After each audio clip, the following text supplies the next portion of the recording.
Demək gəldik radio qəbul ediciyə. Radio qəbul edicini biz düşünürük ki, biz burada bir yemək hazırlamalıyıq.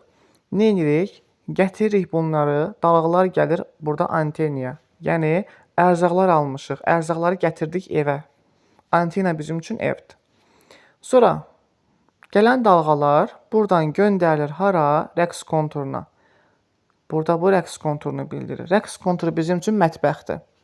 Mətbəxdə biz onları yuyuruq, təmizləyirik və ərzaqları doğrayırıq. Göndəririk sonra hara? Yəni dalğaları sonra hara göndəririk?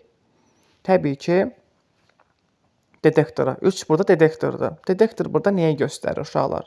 Detektor burada detekte edir. Yəni orada parazitlər var. Yəni dalğanın belədir, içində tezliyi çox az olanlar var.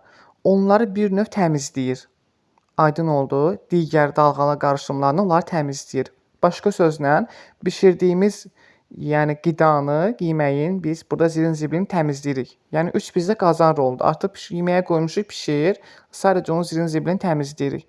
Dördüncü halda 4 burada yəni artıq kondensatordur. Kondensator burada dalğanı hamarlayır.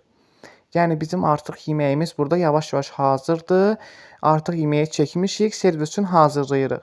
Dalğa gəldi, buradan çıxdı, hamarlandı, gəlir 5-ə. 5-də artıq bizdə kolonka rolunu oynayır. Səs ucadan danışan dillərdə, bunu Azərbaycan dilində kolonka. Yəni 5 artıq burada süfrənin üzəridir. Yəni yeməyin hazırdır, servisə verirsən. Burada hər şey tamamlanır, bitir. İndi bu dalğanın periodu kök altında 2 pi, t bərabərdir. 2 pi vuraq kök altında LC-dir. Dalğa uzunluğu isə bu düsturla hesablanır. S vurulsun T'dir və 2 pi kiçik S vurulsun kök altında LC.